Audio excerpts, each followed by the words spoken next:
vraiment de vous retrouver aujourd'hui, déjà une semaine plus tard, pour la suite, pour la deuxième partie de notre parcours sur l'histoire d'Esther et plus particulièrement sur l'actualité de la fête de Pourim. Mon cœur était dans la joie de vous retrouver parce que j'avais à cœur de recommencer avec vous avec cette question que je vous avais laissée.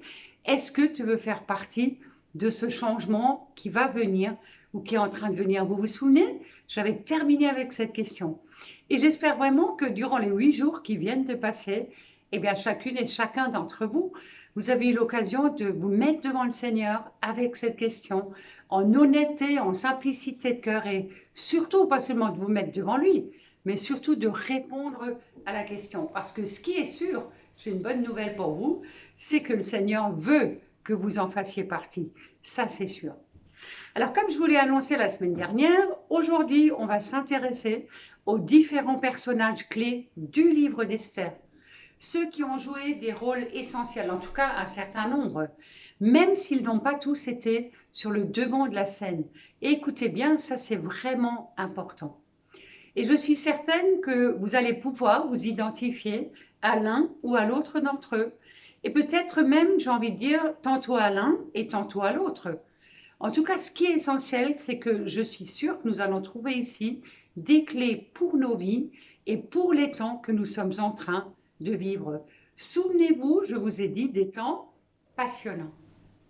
Alors bien sûr, il faut d'abord que je vous parle d'Esther, ça va de soi. J'aimerais nous rappeler qu'Esther n'a absolument pas choisi sa place ou son rôle. Elle ne s'était pas inscrite à un concours de Miss Perse, à un concours de beauté. Elle n'avait rien cherché, rien demandé. Souvenez-vous, elle avait été simplement emmenée de force au palais du roi quand les serviteurs avaient été envoyés à la recherche de jeunes filles parce que le roi souhaitait qu'on puisse désigner une nouvelle reine puisqu'il avait renié Vashti et il l'avait définitivement bannie de son royaume. Esther n'avait rien choisi du tout. Et elle n'avait même sans doute pas du tout compris initialement quel rôle elle allait devoir jouer, ce rôle essentiel pour réclamer le salut de son peuple lorsqu'il était question d'extermination. Elle ne savait pas que Dieu l'avait préparée d'avance pour être celle qui allait contribuer à aider au renversement du plan diabolique qui avait été préparé par Aman. Alors j'aimerais te dire par rapport à ça, à Esther, si tu te trouves peut-être aujourd'hui dans une situation à travailler, à être dans un lieu ou d'une certaine façon, d'une manière à être dans un travail ou une façon de servir que tu n'as pas choisi, que tu n'avais pas pensé, que peut-être tu ne comprends même pas, peut-être pose-toi la question, et si c'était Dieu qui voulait ou qui voudrait que je sois à cet endroit pour des circonstances précises pour lesquelles il est en train de me préparer, parce que tu n'en sais rien du tout.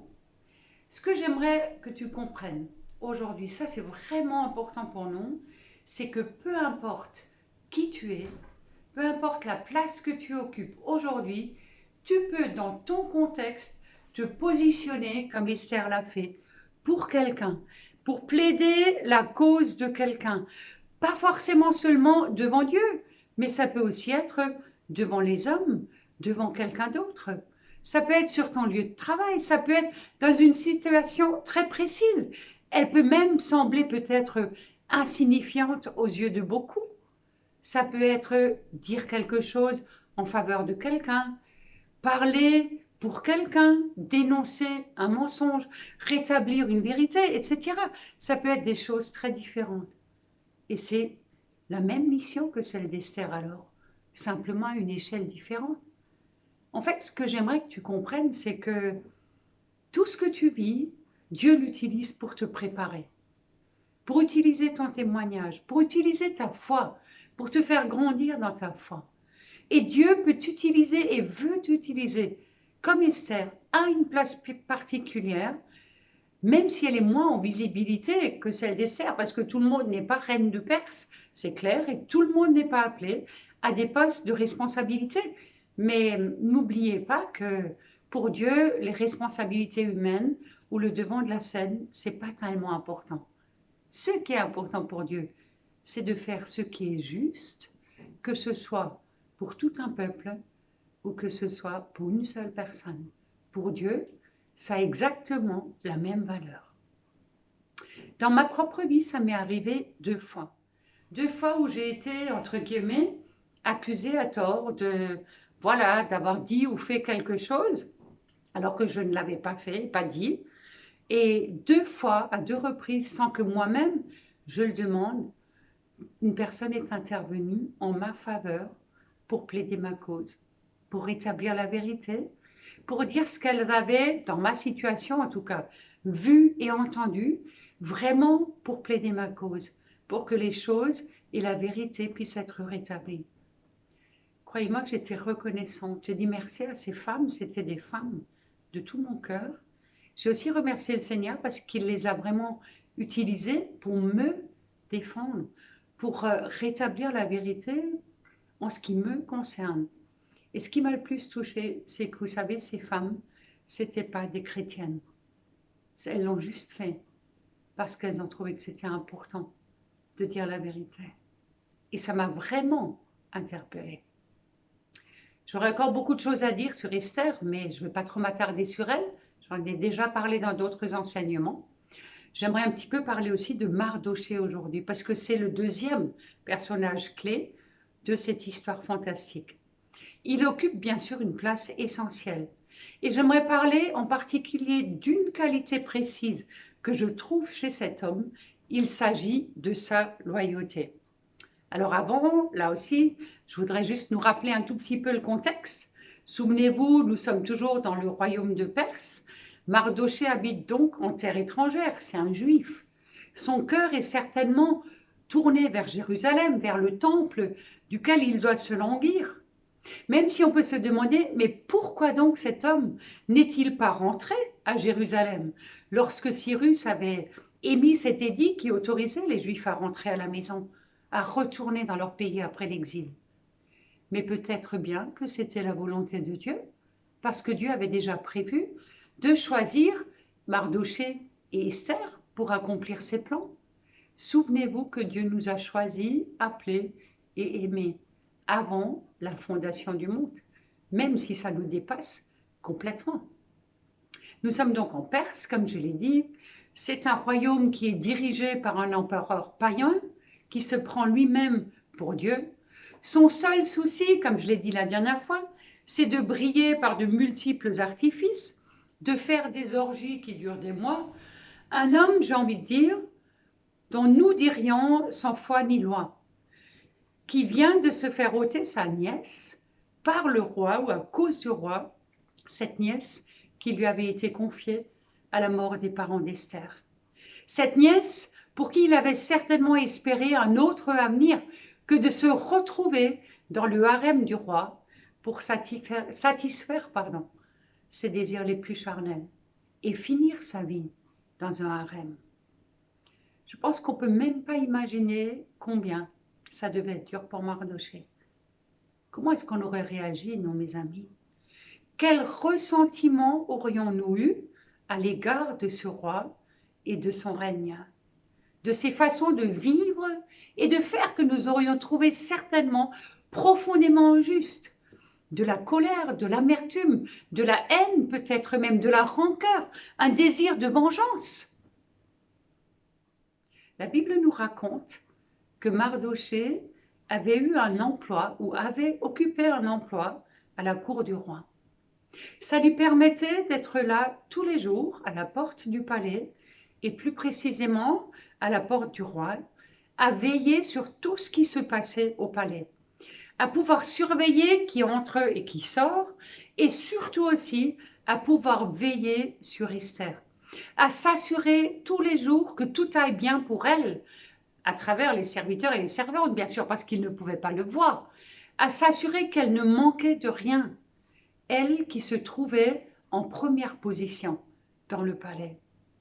En fait, la fonction de Mardochée était, on peut dire, celle d'un guetteur, un poste qui exige une grande vigilance, mais comme je l'ai dit tout à l'heure, une grande loyauté.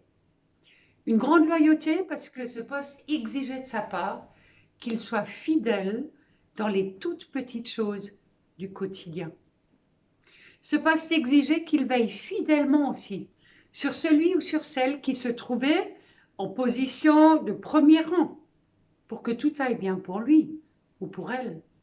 Aussi qu'il s'engage à l'informer de toutes les choses importantes et de toutes les infos qu'il pouvait glaner à droite et à gauche.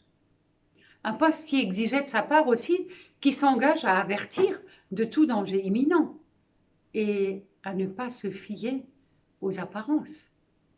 Un poste qui exigeait de sa part qu'il demeure toujours fidèle, loyal, dans la vérité, sans faire de compromis et aussi sans chercher nullement un intérêt personnel pour pouvoir se mettre en avant. Dans le livre d'Esther, on nous raconte que Mardochée, à un moment donné, avait eu vent d'un complot d'assassinat du roi. Et écoutez bien, malgré la perte qu'il avait subie lorsque Esther lui avait été enlevée, malgré la colère qu'il a peut-être pu ressentir, comme je vous l'ai dit tout à l'heure, quand Esther lui a été prise, Mardochée, à cause de sa loyauté, a immédiatement informé Esther du complot d'assassinat et Esther elle-même s'est précipitée auprès du roi pour l'informer de ce qui se tramait contre lui. Et le roi, bien sûr, a cherché à son tour à savoir si ces infos étaient exactes. Et quand on s'est rendu compte que c'était la vérité, les deux coupables qui avaient comploté cet assassinat ont été arrêtés et exécutés. Et vous savez quoi? Mardochée n'a été ni remercié, ni récompensé pour son acte de bravoure. Et il a continué le lendemain et les jours suivants, et tous les jours et les mois et les années à venir, parce que ça s'est sans doute étalé quand même sur quelques années, à rester incognito, fidèle à son poste et sans rien attendre en retour. Ça, mes amis, c'est de la loyauté. La loyauté envers son roi, de la loyauté envers les autorités qui dirigeaient le pays, même s'ils ne les approuvaient pas. Une loyauté sans faille aussi envers Esther. Et je pense que ces choses devraient vraiment nous faire réfléchir. Parce que je crois que la loyauté est une valeur fondamentale du royaume qu'on trouve dans la Bible et malheureusement si peu pratiquée ou malheureusement si souvent bafouée. Dans la Bible, il nous est dit que nous devons prier pour nos autorités, pour ceux qui nous dirigent, que nous devons les bénir, que nous devons les soutenir.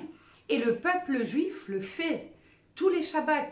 Et je le sais pour avoir plusieurs fois participé à ces prières de Shabbat. Le peuple juif prie chaque samedi pour son pays, pour le pays où ils habitent, pour ceux qui le dirigent.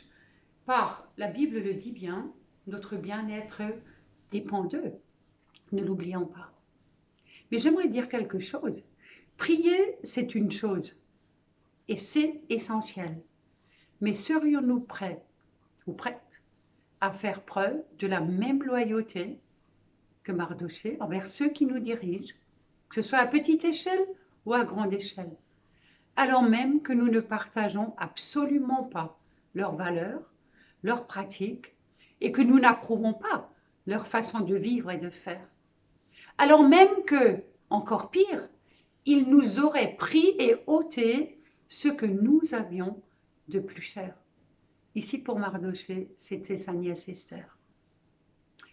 Mes amis, la Bible ne dit nulle part, je ne lis nulle part, que nous devons les juger sur leur comportement moral, sur leurs mauvais choix, sur leur mauvaise conduite, et encore moins que nous devons les critiquer. Le jugement appartient à l'Éternel. La Bible nous dit que nous devons prier pour eux et que nous devons, quand il le faut, agir. Et je crois que cette loyauté de Mardochée, c'est vraiment un bel exemple d'un modèle que nous sommes appelés à suivre, peut-être aussi dans les temps qui sont devant nous. Et à un moment donné dans l'histoire d'Esther, parce que je vais revenir à ce qu'on peut lire dans le livre, on voit que cette place que Mardochée occupe à la porte du palais du roi, eh ben, cette place va s'avérer devenir dangereuse pour lui. Et je vais vous expliquer pourquoi. C'est un poste qui va lui coûter très cher. En fait, Aman, l'ennemi juré des Juifs, on va que le découvrir au fur et à mesure dans l'Esther, mais c'est un homme que Assuérus avait nommé comme premier ministre et à qui il avait donné tous ses pouvoirs.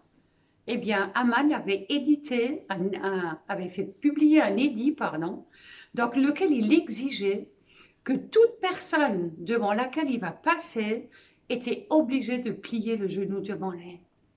Et en fait, Mardochée, bien sûr, il connaissait cet édit, mais il va refuser de plier le genou devant Aman, de s'agenouiller devant lui et de se prosterner devant lui à son passage.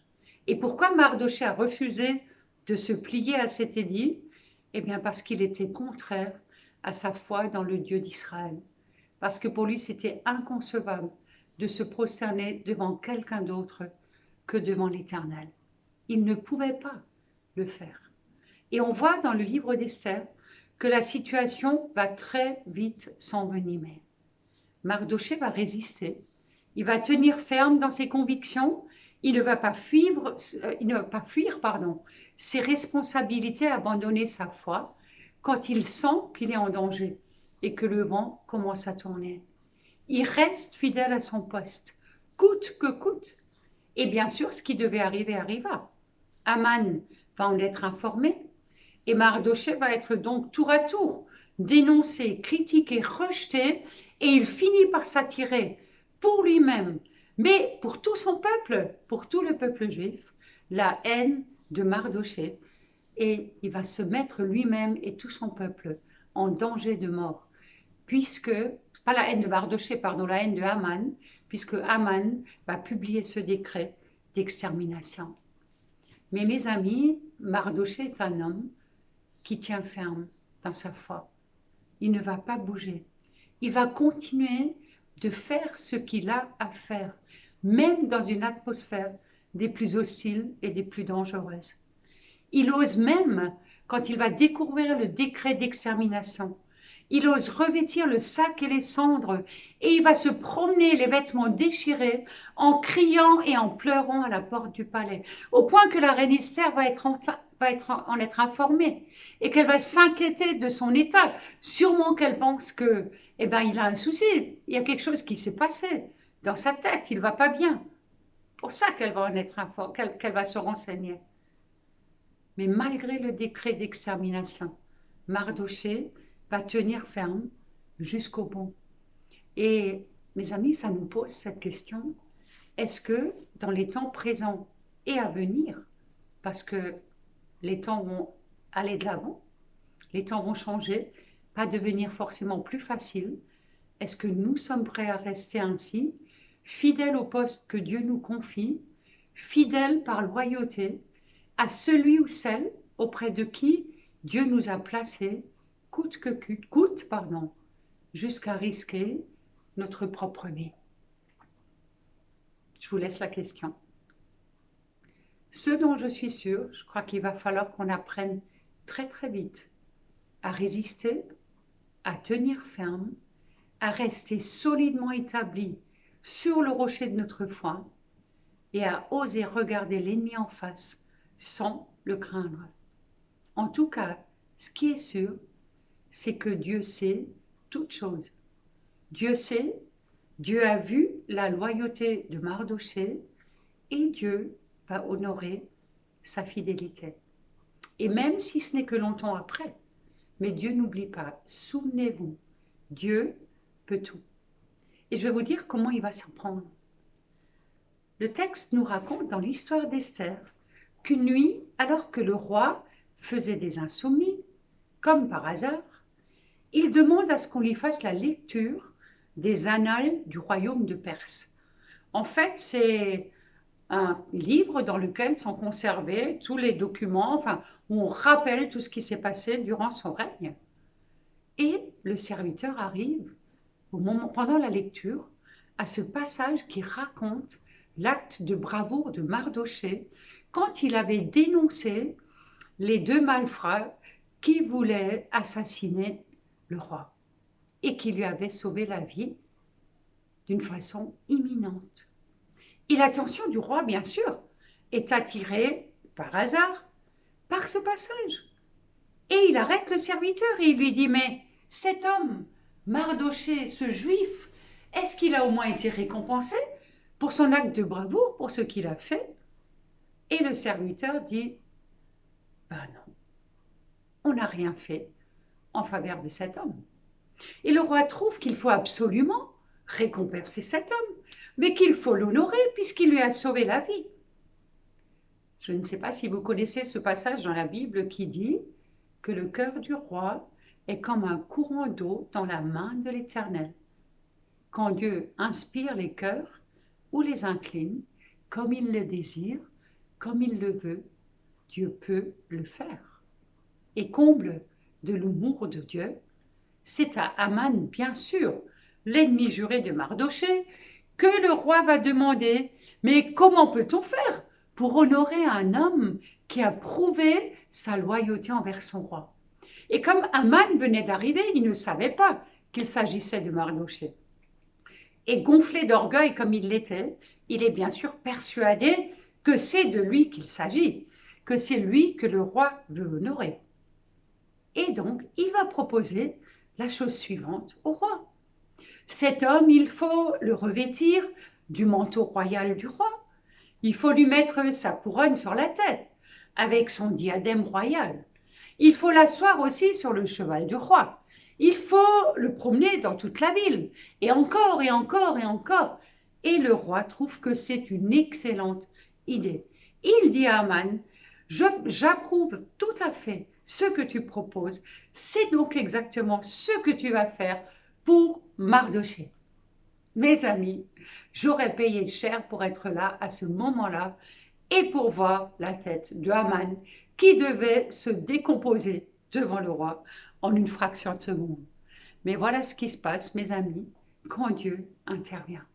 Et souvenez-vous, et on le voit dans cette histoire, comme on le voit dans l'histoire de Daniel, comme on le voit au moment du sacrifice d'Isaac, etc. Il y a plein de passages dans la Bible.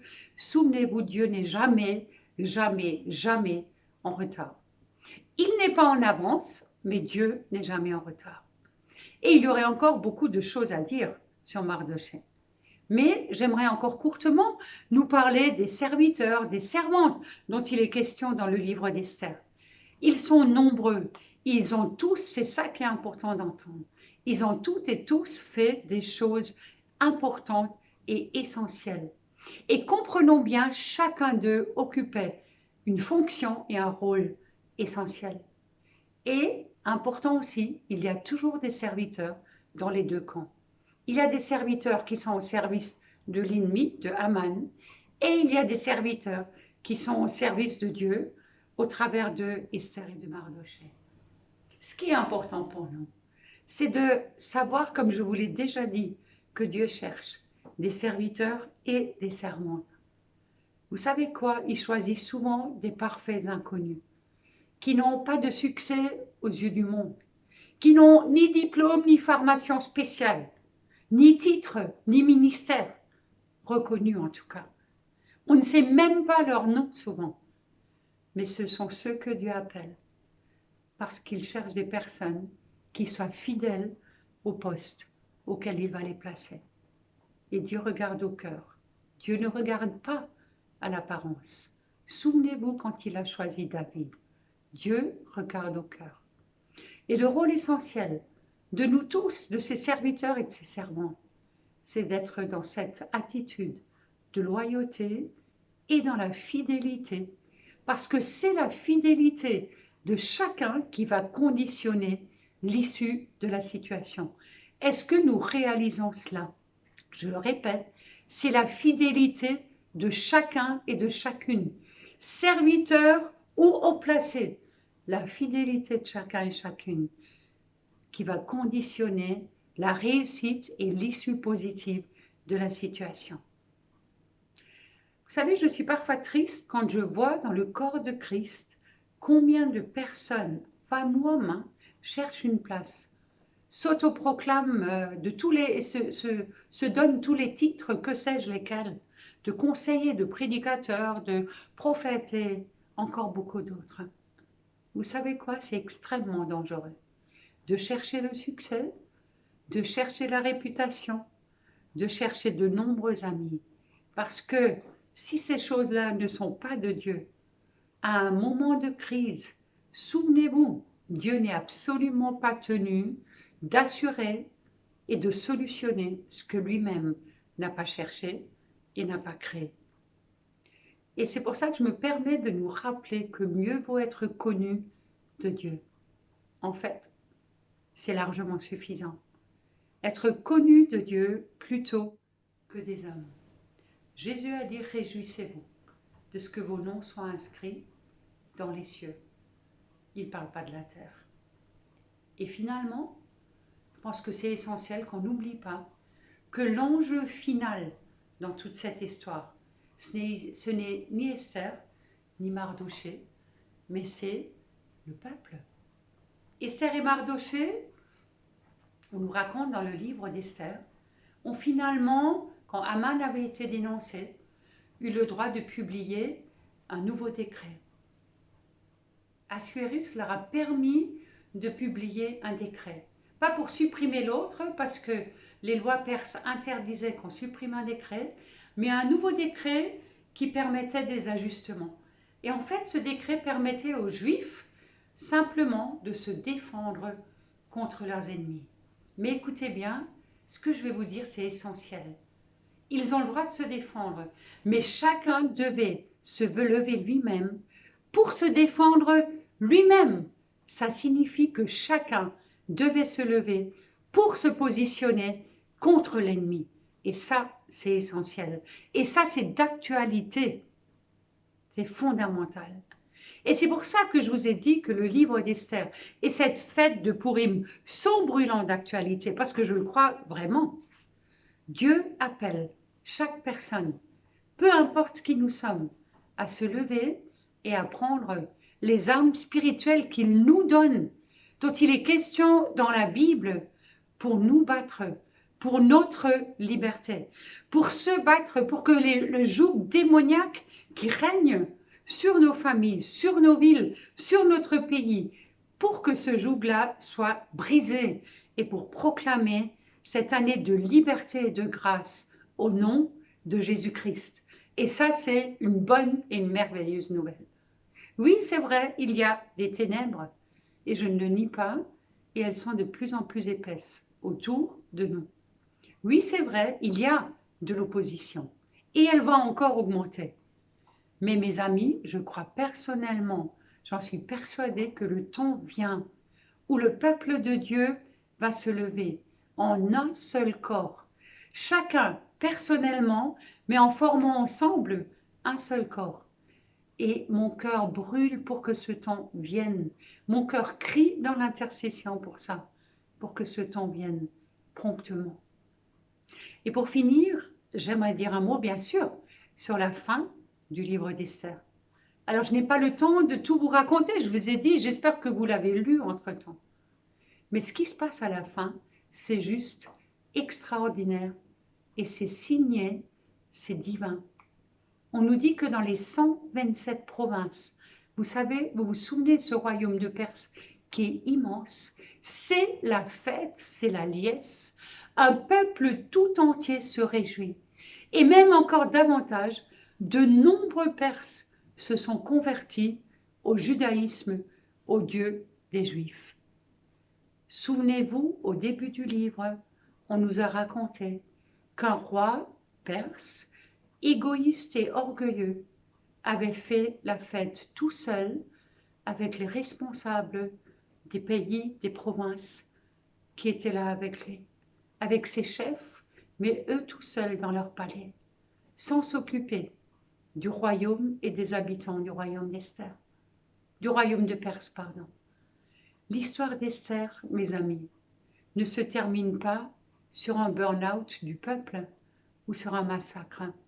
Mais l'histoire d'Esther se termine par une fête. Et vous vous souvenez, je vous ai dit que c'est une fête qui doit être fêtée éternellement. Ça, c'est l'intervention de notre Dieu. Il est intervenu et il a tout changé. Si vous vous souvenez, ceux qui m'ont déjà entendu prêcher plusieurs fois, dans le cadre d'Esther, je nous ai souvent dit qu'en 2020, Dieu nous a invités à passer du temps dans nos maisons, avec lui, pour le chercher de tout notre cœur, dans l'intimité, pour être avec lui, pour l'aimer, nous laisser aimer par lui. Je crois que 2021, c'est l'année, pour moi en tout cas, où Dieu nous appelle, non pas à faire plus pour lui, parce qu'il ne s'agit pas d'être dans le faire, mais Dieu nous appelle et nous invite à nous laisser équiper par lui, à nous lever pour lui, là où nous nous trouvons, pour qu'en son nom et à cause de son amour pour nous, nous ayons le courage de nous lever et d'obéir et d'occuper le poste qu'il nous a attribué. Peu importe les amis, ce qu'il va nous demander. L'important, c'est d'obéir. Dieu cherche des femmes et des hommes qui, comme Esther et Mardochée, et comme tous les autres, ont plus d'amour et plus de compassion pour leur peuple, pour leur génération, que pour sauver leur propre petite vie d'une manière égoïste. Et Jésus a dit, celui qui veut sauver sa vie la perdra. Vous connaissez la suite? Celui qui la perdra à cause de moi la sauvera. Dieu cherche des femmes et des hommes qui sont remplis d'amour et d'espérance pour ce monde dans lequel nous vivons et qui sont prêts à vivre et à servir pour la cause de Christ, pour que la gloire de Dieu puisse être manifestée sur notre terre et dans notre pays. Je crois que c'est important qu'on puisse demander à Dieu de nous parler dans un cœur à cœur très simple, très honnête, dans la vérité. Et de désirer vraiment entendre sa voix. Mais mes amis, c'est tout aussi important de désirer obéir avant même d'avoir entendu sa voix. Parce que Dieu ne va nous parler que s'il sait que nous sommes prêts à obéir. Il ne va pas nous parler pour ne rien dire ou pour que nous n'en fassions rien. Et ce que Dieu cherche, c'est des cœurs qui sont prompts à obéir. Ce sont des cœurs qui sont prompts à obéir. La parole de Dieu dit que l'obéissance vaut mieux que les sacrifices. Dieu cherche des femmes et des hommes prêts à entrer dans ses plans pour lui. Et Dieu désire, si nous voulons marcher dans l'obéissance, nous revêtir de son autorité. Comme il l'a fait pour Esther et pour Mardochée, il les a fait porteurs de son autorité royale. Et est-ce que vous réalisez que cette autorité qu'il leur a conférée, a semé la crainte et la zizanie dans le camp de l'ennemi en une seule journée? Mais pour que nous puissions expérimenter cela, il n'y a qu'un seul chemin.